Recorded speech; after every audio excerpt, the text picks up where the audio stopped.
Welcome to Parth Vidyapeeth online classes. Myself doctor Dharika.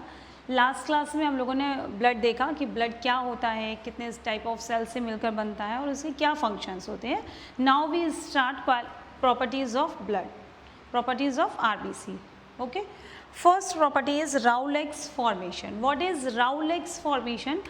राउलेक्स formation क्या होता है कि ये ब्लड के अंदर ये क्वालिटी होती है कि जब आप ब्लड को किसी कंटेनर में रखेंगे, आप स्टोर करके उसको किसी कंटेनर में रखते हैं, तो आरबीसी के अंदर ये क्वालिटी होती है कि आरबीसी कैसे हो जाती है, एक के ऊपर ऐसे हो जाती है। लाइक जैसे हम बचपन में गेम खेलते थे ना, बच्चे खेलते थे, एक कॉइन्स रखते थे, एक के ऊपर कॉइन्स रख लेते थे, सेम वैसे ही आरबीसी भी एक के ऊपर आ जाती है। तो rouleaux formation is a piling up of RBCs one above another like a pile of coins.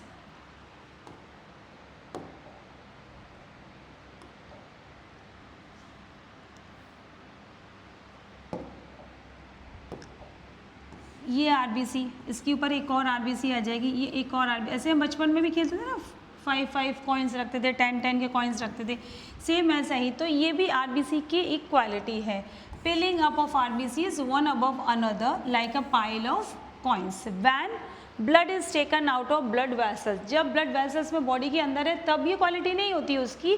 जब आप उसको किसी वेसल में लेंगे, किसी कंटेनर में लेंगे and allow to stand without movement, और ऐसा नहीं कि आप उसको ऐसे मूव कराते रहेंगे तो भी हो जाएगा, उसमें कोई भी मूवमेंट नहीं होगा, तब ये क्वालिटी वो फॉलो करेगा। Rouleaux formation is accelerated by the plasma proteins, globulins and fibrinogen. Clear? Now next is packed cell volume. What is packed cell volume? Packed cell volume is PCV or hemoglobin value is the proportion of blood occupied by RBCs expressed in percentage.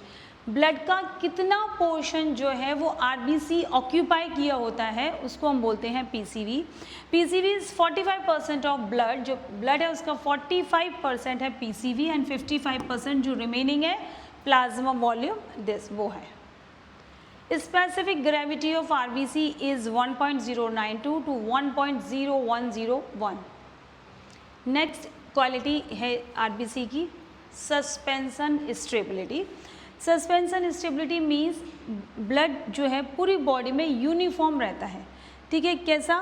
अगर for example आपको कुछ disease है, doctor ने कुछ test लिखे हैं, तो आप ब्लड चाहे हाथ से लिया आपने या पैर से लिया, तो ऐसा नहीं होगा कि पैर वाले ब्लड में आरबीसी काउंट अलग आया है, हाथ वाले काउंट में डब्ल्यूबीसी काउंट या कुछ भी डिफरेंस आया है, ऐसा नहीं होगा। ब्लड जो है पूरी बॉडी में यूनिफॉर्म रहता है, यूनिफॉर्म मीन्स सेम रहता है उसमें, तो इसी को बोलते हैं हम suspension stability. Now life span of red blood sales, average life span of RBC is 120 days. 120 दिन जो है वो आरबीसी की लाइफ साइकिल होती है। Determination of life span of RBC.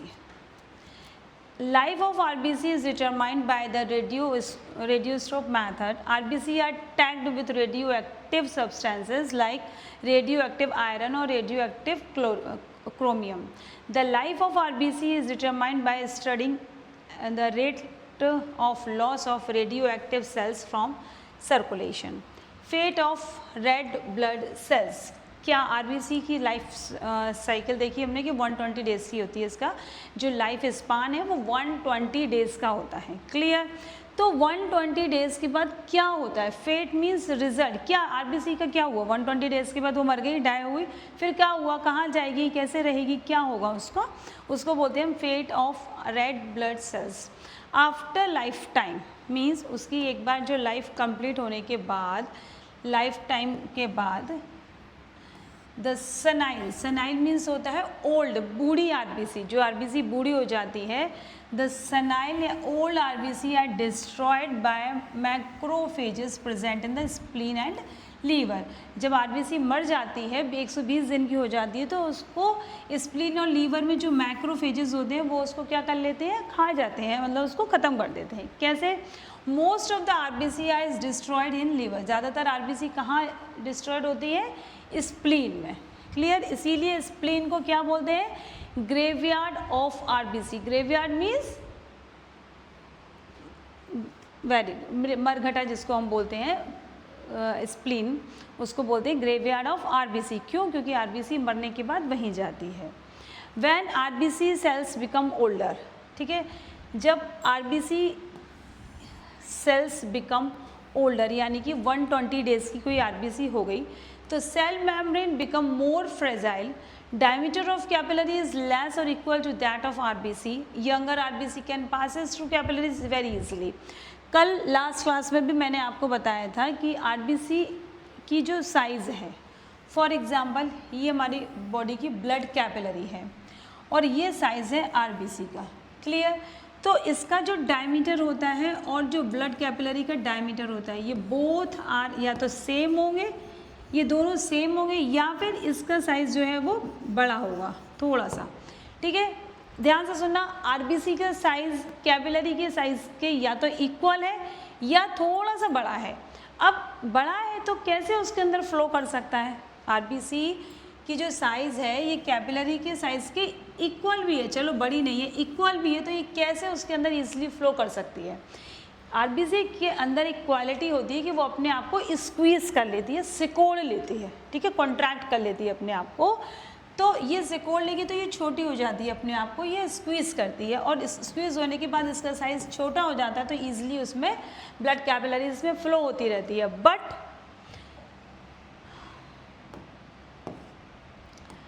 जब ये 120 डेज़ की हो जाती है, कैसी हो जाती है? ये 120 डेज़ की हो गई, तो ये जो आरबीसी है, फॉर एग्जांपल ये आरबीसी हो गई है 120 डेज़ की, तो इसकी जो आउटर मेम्ब्रेन है ये कैसी हो जाती है? फ्रेजाइल हो जाती है। फ्रेजाइल मीन्स जो 120 दिन की आरबीसी होने के बाद उसकी जो आउटर मेम्ब्रेन है वो कैसी हो जाती है? फ्रेजाइल। फ्रेजाइल मीन्स पापड़ की तरह, ठीक है, ठीक है, ब्रेकेबल हो जाती है, पापड़ की तरह हो जाती है। तो अब इसको आप कुछ भी कोशिश करोगे, ये अपने आप को कोशिश भी करेगी यदि स्क्वीज़ करने की, तो ये टूट जाएगी। However because of fragile nature, इसका नेचर कैसा हो गया? Younger RBC can passes through capillaries easily. However because of the fragile nature the older cells are destroyed while trying to squeeze through capillaries. अब जो ओल्डर आरबीसी है जो fragile nature की हो चुकी है, वो जैसे ही 120 डेज़ के बाद स्क्वीज़ करने की कोशिश करेगी, वो ब्रेक हो जाएगी और टूट जाएगी। Destruction of old cells occurs mainly in the capillaries of red pulp of spleen. जो डिस्ट्रक्शन होता है, जो आरबीसी मरती है, वो मरने के बाद कहाँ जाती है? स्प्लीन में, because of the diameter of splenic capillaries. क्यों? क्योंकि स्प्लेनिक कैपिलरीज का डायमीटर इतना होता है कि उसमें ईजिली ये मरी हुई आरबीसी जा सकती है। Capillary is very small, so the spleen is called graveyard of RBC. इसीलिए सो द स्प्लीन इज, इसीलिए स्प्लीन को क्या बोलते हैं? Graveyard of RBCs. Clear? Destroyed RBC are fragile and hemoglobin is released from fragmented parts. अब destroyed RBC are fragmented and hemoglobin is released. अब RBC क्या हुआ? 120 डेज़ की हुई, फ्रेजाइल नेचर की हुई और वो टूट गई। टूटने के बाद वो कहाँ चली जाएगी? स्प्लीन में। तो जब आरबीसी टूटेगी, डिस्ट्रॉयड आरबीसी आर फ्रेगमेंटेड, कुछ पार्ट में टूटी, तो उसमें से क्या निकला? Haemoglobin is release from fragmented part. जब आरबीसी टूटी तो ये आधी मान लो इधर आ गई, ऐसे ये ऐसे टूटी आरबीसी, तो इसमें से क्या रिलीज हुआ? Haemoglobin. Haemoglobin is released from fragmented parts. Haemoglobin is immediately phagocytosed by macrophages of the body. तो इस हीमोग्लोबिन को इमीडिएटली फैगोसाइट्स हो जाएगी, किसके थ्रू? जो मैक्रोफेजेस हैं बॉडी में, उसके थ्रू। Particularly macrophages present in the liver यानी कि Kupffer cells, spleen and bone marrow, यहाँ पर जाके ये फैगोसाइट हो जाएगी। कैसे फैगोसाइट? मतलब जो मरी हुई डेड सेल्स हैं उनको कुछ मैक्रोफेजेस खा लेंगे। अब haemoglobin is degraded into iron. जो हीमोग्लोबिन है is degraded into iron, globin and porphyrin. Iron combines with protein is called apoferritin to form ferritin, which is stored in the body, reused later.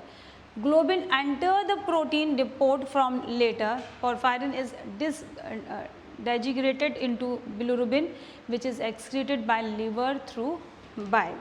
जो RBC जब टूटेगी तो उसमें से क्या release हो रहा है, हीमोग्लोबिन, और हीमोग्लोबिन जो है वो बॉडी में रीयूज हो जाता है। रीयूज मतलब बॉडी को जब भी उसकी यूज नीड होगी बॉडी उसको यूज़ कर लेगा, तो आयरन रीयूज हो जाता है। और कैसे बिलिरुबिन निकलता है which is excreted by liver through bile, और बाइल के थ्रू रिलीज होता है, ये हम नेक्स्ट टॉपिक में देखेंगे। Daily rate of destruction of senile RBC, एक दिन में कितनी आरबीसी सेनाइल हो रही हैं, डेली की कितनी आरबीसी जो है वो डिस्ट्रैक्ट हो रही हैं। Daily 10% of RBCs which are senile are destroyed normal young healthy adult. यदि किसी यंग हेल्दी एडल्ट की बात की जाए, ऐसा नहीं कि हम किसी की भी बात कर रहे हो, किसी कोई डिसीज़ है तो हो सकता है उसकी 50% ऑफ आरबीसी डिस्ट्रॉयड हो रही हो, या हो सकता है उसकी 30% आरबीसी डिस्ट्रैक्ट हो रही है। अगर हम normal young healthy human being की बात करें तो 10% आरबीसी जो है वो डेली की डिस्ट्रॉयड होती है। It causes the release of about 0.6 ग्राम पर DL of haemoglobin into plasma. अगर आरबीसी टूटेगी तो उसमें से हीमोग्लोबिन रिलीज होगा। तो जब 10% आरबीसी डेली की टूट रही है तो उसमें से 6.6 ग्राम पर DL हीमोग्लोबिन डेली का प्लाज्मा में रिलीज हो रहा है। फ्रॉम दिस 0.9 to 1.5 मिलीग्राम पर DL बिलिरुबिन इज फॉर्म्ड। यदि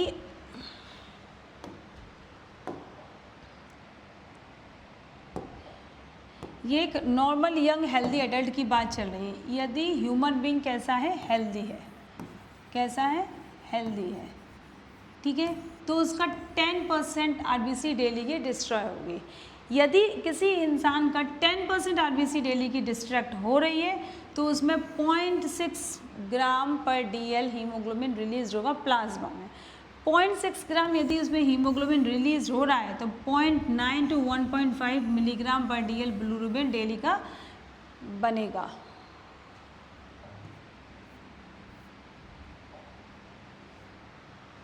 ठीक है। Significance of destruction of senile RBC. Destruction of senile RBC helps in recycle process of iron in the body. जो सेनाइल आरबीसी टूटा है उसका क्या होगा, recycling process of iron in the body. अब बॉडी में आयरन फिर से रिसाइकलिंग होगा। क्यों? क्योंकि आयरन जो है वो बॉडी में रीयूज हो जाता है। ठीक है। Functions of red blood sales. Red blood sales के क्या फंक्शन है? कल हमने क्या देखा था, ब्लड के फंक्शंस देखे थे, जिसमें मैंने बताया था कुछ फंक्शन स्पेसिफिक हैं। जब ब्लड के फंक्शन है तो आरबीसी, डब्ल्यूबीसी, प्लेटलेट्स तीनों के होंगे, बट कुछ फंक्शन ऐसे स्पेसिफिक हैं जो सिर्फ आरबीसी के हैं, कुछ ऐसे हैं जो सिर्फ डब्ल्यूबीसी के हैं, और कुछ ऐसे हैं जो प्लेटलेट्स के हैं। तो हम पहले हमने ब्लड के फंक्शन देख लिए, अब हम आरबीसी के फंक्शन देखेंगे। तो functions of red blood cells, the major function of RBC is transport of respiratory gases. जो मेन फंक्शन है आरबीसी का वो यही है कि वो गैसेस को ट्रांसपोर्ट करती है। कैसे और कहाँ से करती है वो हम देखते हैं। First is transport of oxygen from lungs to tissues. Lungs, आपने ऑक्सीजन इनहेल किया तो ऑक्सीजन कहाँ पहुँची? आपकी लंग्स के पास। अब ऑक्सीजन कहाँ है? लंग्स पर। अब लंग्स से ऑक्सीजन को टिश्यूज तक पहुँचाने का काम किसका है? ब्लड में। ब्लड का तो है ही, कल हमने ये देखा था कि ये काम ब्लड का है। कल हमने ये देखा था कि ये काम ब्लड का है। ठीक है। Transport of oxygen from lungs to tissues. Last class में भी मैंने आपको बताया था, फॉर एग्जाम्पल आपने इनहेल किया और ऑक्सीजन कहाँ पहुँची? आपकी लंग्स में। ठीक है। ऑक्सीजन कहाँ पहुँची? लंग्स में। अब इस ऑक्सीजन को आपको कहाँ पहुँचाना है? टिश्यूज तक। कहाँ पहुँचाना है? टिश्यूज तक। क्लियर? तो क्योंकि हमने लास्ट क्लास में देखा था फंक्शन ऑफ ब्लड, तो हमने ये देखा था कि जो हमारी ऑक्सीजन लंग्स के पास है और ऑक्सीजन को टिश्यूज तक कौन लेके जाता है? ब्लड लेके जाता है। बट पर्टिकुलर ब्लड में कौन सा सेल लेके जाता है? आरबीसी। ठीक है। अब आरबीसी क्यों? क्योंकि जो हीमोग्लोबिन होता है, हीमोग्लोबिन इन आरबीसी, आरबीसी के अंदर जो हीमोग्लोबिन है combine with oxygen to form oxy haemoglobin. Oxygen के संग हीमोग्लोबिन कंबाइन होता है और बनाता है ऑक्सी हीमोग्लोबिन, और ये ऑक्सी हीमोग्लोबिन आ जाता है टिश्यूज़ के पास। तो लंग्स से टिश्यूज़ तक आरबीसी कैसे लेके आती है ऑक्सीजन को, या लंग्स से टिश्यूज़ तक ऑक्सीजन को कौन लेके आता है, आरबीसी। आरबीसी कैसे लेके आती है, आरबीसी के अंदर होता है हीमोग्लोबिन, हीमोग्लोबिन अपने संग ऑक्सीजन को लेके कंबाइन करके ऑक्सी हीमोग्लोबिन बन जाता है और फिर चलता है और टिश्यूज़ को ऑक्सीजन प्रोवाइड कर देता है। अब टिश्यूज़ को ऑक्सीजन प्रोवाइड किया तो वहाँ से खाली हाथ नहीं आएगा, वापस वहाँ से क्या लेके आएगा, वो CO2 लेके आएगा।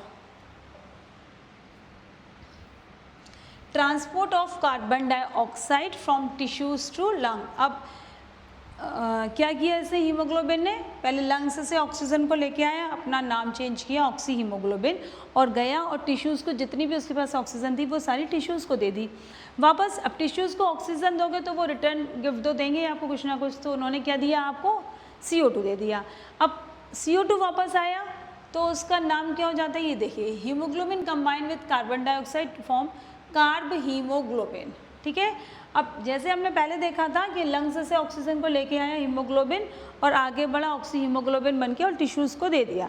अब वापस टिश्यूज़ को देने के बाद रिटर्न गिफ्ट मिला उसको क्या, CO2।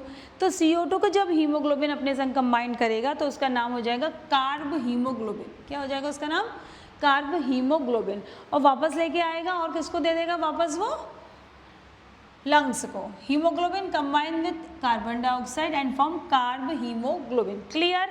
About 30% of carbon dioxide it transported in this form, इसी फॉर्म में ट्रांसपोर्ट होती है almost.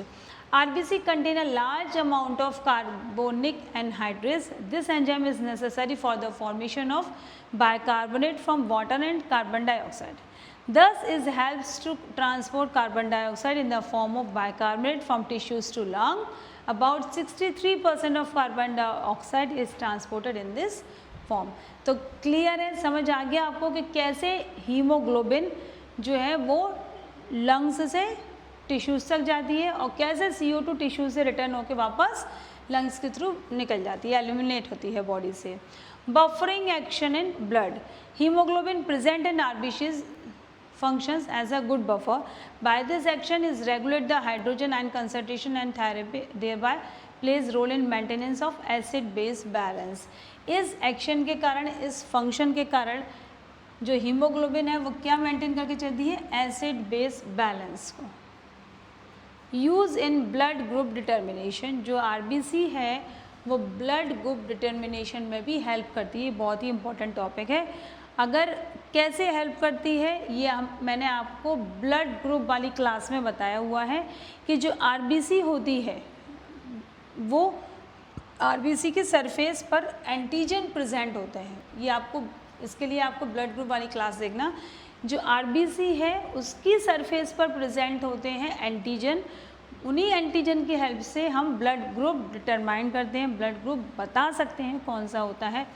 RBC carry blood group antigen like antigen A, antigen B and Rh factor.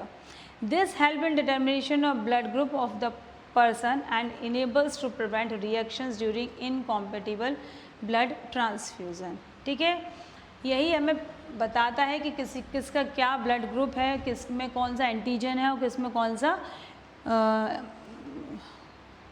Antibodies हैं। ठीक है, तो ये सब पता होने से हम प्रिवेंट होते हैं, बचते हैं किसके लिए, कि कोई भी इनकॉम्पेटिबल ब्लड ट्रांसफ्यूज़न ना हो जाए, कोई मिसमैच ना हो जाए, तो ये हेल्प करता है। Variation in number of RBCs, अब आरबीसीज़ का जो नंबर है उसमें कुछ वेरिएशंस हैं, like physiological variations of RBC. Physiological variation of RBC means, physiological means देखने में कुछ आरबीसीज जो हैं वो अलग अलग होती हैं। Means first is increase in RBC count, physiological polycythaemia. Increase in RBC count is known as polycythaemia. It occurs in both physiological and pathological conditions. यदि आरबीसी काउंट बढ़ रहा है, इंक्रीज इन आरबीसी काउंट, यदि RBC का count बढ़ रहा है तो उसको हम बोलेंगे पॉलीसाइथेमिया। क्या बोलेंगे? Polycythaemia. Increase in RBC count is known as polycythaemia. यदि आरबीसी काउंट, ये अप्लाइड है, यदि आरबीसी काउंट इंक्रीज हो रहा है मीन्स पॉलीसाइथेमिया। ये दोनों टाइप के होते हैं, फिजियोलॉजिकल पॉलीसाइथेमिया भी होता है और पैथोलॉजिकल पॉलीसाइथेमिया भी होता है। It occurs in both physiological and pathological condition. When it occurs in physiological condition is called physiological polycythaemia. The increase in number during this condition is marginal and temporary. It occurs in the following condition.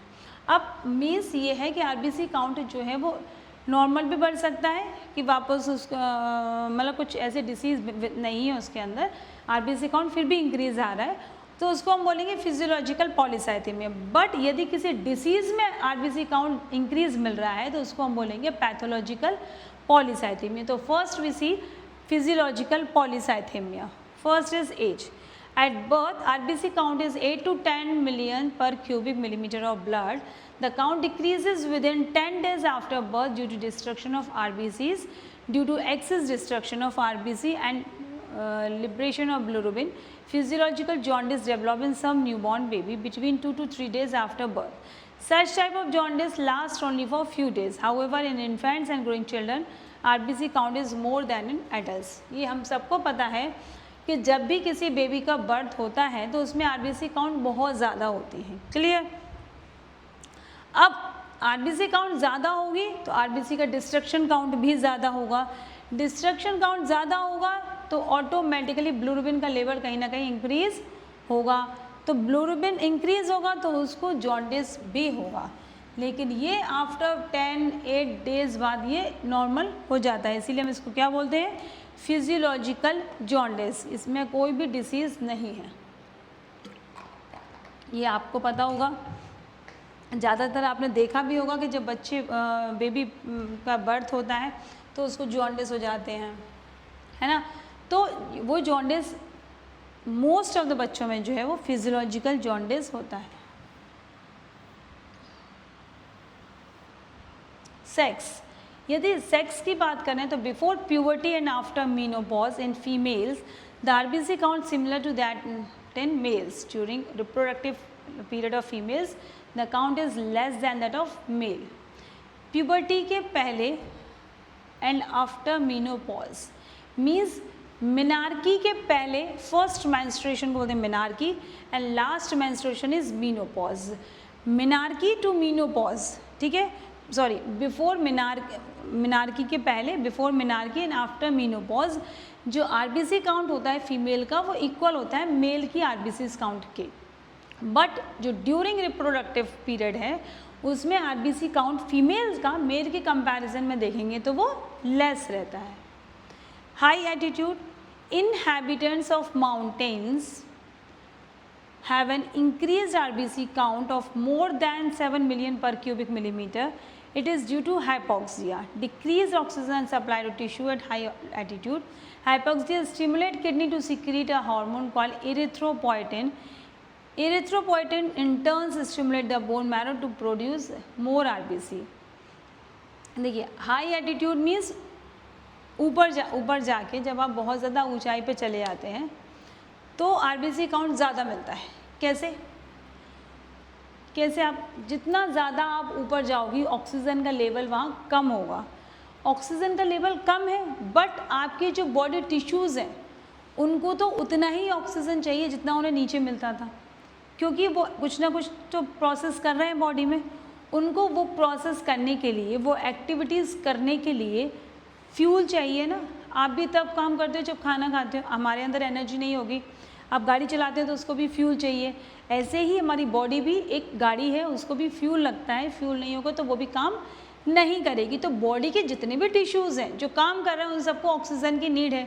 But आप कहाँ गए हो? High attitude पे ऊपर गए हो आप, है ना, कहीं घूमने गए हो, केदारनाथ गए हो दर्शन करने, कहीं भी बोलते हैं ना वहाँ सांस लेने में दिक्कत आती है, ऑक्सीजन लेवल कम है। ऑक्सीजन लेवल तो कम होगा बट आरबीसी काउंट ज़्यादा हो जाएगा। कैसे? वहाँ जितने भी आप ऊपर ऊंचाई पे जाओगे हाई एटीट्यूड पे, वहाँ ऑक्सीजन लेवल कम है। ऑक्सीजन लेवल कम है तो आपके टिश्यूज़ को तो ऑक्सीजन की नीड है, तो क्या होगा, ब्लड जल्दी जल्दी जल्दी जल्दी सर्कुलेट होगा, हीमोग्लोबिन जल्दी जल्दी लेकर आएगा। तो जब हीमोग्लोबिन जल्दी जाएगा, क्यों? क्योंकि ऑक्सीजन जो टिश्यूज़ है उनकी डिमांड को पूरी करने के लिए, तो आरबीसी काउंट जो है वो उस टाइम ज़्यादा आता है। और क्या होता है, जितना ज़्यादा ऊपर जाएंगे ऑक्सीजन की डेफिशिएंसी होगी, ऑक्सीजन की डेफिशिएंसी होगी तो उस कंडीशन को हम बोलते हैं हाइपोक्सिया। हाइपोक्सिया के कंडीशन में किडनी स्टिमुलेट हो जाती है, कौन? किडनी, और एक हार्मोन रिलीज करती है, उसका नाम होता है इरिथ्रोपोइटिन। कौन सा हार्मोन रिलीज करती है? इरिथ्रोपोइटिन। ये इरिथ्रोपोइटिन क्या करते हैं? बोन मैरो को स्टिमुलेट करते हैं। तो बोन मैरो क्या करती है? आरबीसी के प्रोडक्शन को बढ़ा देती है। जितना ज़्यादा आरबीसी बढ़ेगा उतनी ज़्यादा अपने संग वो बार बार जल्दी जल्दी ऑक्सीजन को लेके जाएगी, तो उनको प्रोवाइड होगी। Muscular exercise. There is temporary increase in RBC count after exercise. It is because of mild hypoxia. जब आप एक्सरसाइज करते हैं तो क्या होगा, आपकी सांस चलने लगती है ना, एक्सरसाइज करने के बाद थोड़ी देर बैठ जाते हैं, तो क्या होता है, वो कंडीशन भी हाइपोक्सिया की हो जाती है। मीन्स आपके टिश्यूज़ को ऑक्सीजन की डेफिशिएंसी हो रही है। टिश्यूज़ को डेफिशिएंसी होगी तो कौन एक्टिव हो जाएगी? किडनी। किडनी होगी तो इरिथ्रोपोइटिन रिलीज करेगी। इरिथ्रोपोइटिन क्या करेगी? बोन मैरो के पास जाएगी और बोन मैरो को बोलेगी जल्दी जल्दी आरबीसी काउंट बढ़ाओ। क्यों? क्योंकि बॉडी हाइपोक्सिया की कंडीशन में जा रही है, तो आरबीसी की काउंट ज़्यादा मिलेंगे। इमोशनल कंडीशन में यदि हम देखें तो RBC count increase during emotional condition such as anxiety. It is because of an increase sympathetic activity as in case of muscular exercise. यदि हम किसी भी इमोशनल की कंडीशन में है, बहुत शॉकिंग कंडीशन में है, डिप्रेशन में है, कुछ भी इमोशनल कंडीशन में, कोई एक्साइटेड है हम, तो क्या होगा, आरबीसी का काउंट बढ़ जाता है ऐसे में, क्योंकि हमारी बॉडी की जो सिंपैथेटिक एक्टिविटी है, मस्कुलर एक्सरसाइज, वो बढ़ जाती है। Increase environmental temperature, increase in atmospheric pressure, increase RBC count. जितना ज़्यादा एटमॉस्फेरिक टेम्परेचर जो है वो इंक्रीज होगा, आरबीसी काउंट उतना ज़्यादा इंक्रीज होगा। Generally increase temperature increases all the activity in the body including production of RBCs. Seventh is after meal. There is slight increase in RBCs count after taking meals because of need of more oxygen for metabolic activities. जब आप खाना खाते हो तो खाना आपने खाया है तो उसको डाइजेस्ट करने के लिए बॉडी को काम करना पड़ेगा। बॉडी काम करेगी तो बॉडी को फ्यूल की ज़रूरत है, तो ऑक्सीजन उसको ज़्यादा चाहिए उस टाइम का जब वो डाइजेशन कर रही होती है। जब आप खाली पेट है, आप एम्प्टी स्टमक है, तो अभी बॉडी को कोई मतलब आपको जीआईटी के जो टिश्यूज़ हैं उनको उसको डाइजेस्ट करने के लिए ज़्यादा नीड की ज़रूरत, ज़्यादा फ्यूल की ज़रूरत नहीं है, तो ऑक्सीजन का लेवल नॉर्मल होगा, आरबीसी काउंट नॉर्मल होगी। बट आपने खाना खाया है, आफ्टर मील क्या होगा, जो डाइजेस्टिव सिस्टम है उसको क्या करना है, एक्सरसाइज करना है, मस्कुलर एक्सरसाइज, तो उसमें ऑक्सीजन का लेवल ज़्यादा हो, इसीलिए CO2 आरबीसी का काउंट ज़्यादा मिलता है। डिक्रीज इन आरबीसी काउंट, अभी ये हो गया कि आरबीसी काउंट इंक्रीज कब मिलते हैं, अब डिक्रीज आरबीसी काउंट कब, मतलब आरबीसी की काउंट कब हो रहा है। तो जैसे ऊपर जाने पर, हाई एल्टीट्यूड पर जाने पर आरबीसी काउंट बढ़ रहा था, सेम वैसे ही एज इट इज़ जब हम बैरोमेट्रिक प्रेशर होगा, हाई बैरोमेट्रिक प्रेशर मतलब जितना ज़्यादा आप नीचे जाएंगे बैरोमेट्रिक प्रेशर इंक्रीज होगा। क्लियर सबको, जितना ज़्यादा सी लेवल से जितना आप नीचे जाओगे बैरोमेट्रिक प्रेशर बढ़ता जाएगा। तो high barometric pressure during sleep और प्रेगनेंसी, इन तीनों कंडीशन में आपको आरबीसी काउंट जो है वो डिक्रीज मिलेगा। तो ये थे all are physiological variation in RBC. कोई भी डिसीज़ नहीं है इसमें, आप इंक्रीज देखेंगे तो जैसे ही कॉज रिमूव होगा it will be normal. Pathological में फिर ये देखेंगे आप decrease RBC count, here also the cause will be remove, the disease will be normal. Clear. Next class में अब हम देखेंगे pathological variations of RBC. Pathological variations of RBC, increase in RBC count, pathological polycythaemia, respiratory disorders like emphysema, congenital carbon monoxide poisoning और repeated mild haemorrhage. ये है pathological variations of RBCs. इनमें जो RBC count है वो increase in diseases में हो जाता है, और डिक्रीज कब होता है, normal decrease in RBC count is called anaemia. बहुत सारी कंडीशन होती हैं जिसमें आरबीसी काउंट जो है वो डिक्रीज हो जाता है। आरबीसी काउंट डिक्रीज होगा, मोस्ट ऑफ द कंडीशन वो एनीमिया की ही होती है, और एनीमिया हम डिटेल में देख चुके हैं या देख लेंगे कि एनीमिया क्या होता है। अभी आप समझिए, anaemia means deficiency of blood. जब ब्लड की ही डेफिशिएंसी है किसी भी रीज़न से तो ऑटोमेटिकली ऑक्सीजन की डेफिशिएंसी होगी, आरबीसी की डेफिशिएंसी होगी। Erythropoiesis and hemopoiesis. Erythropoiesis is the production of red blood cells. Erythropoiesis.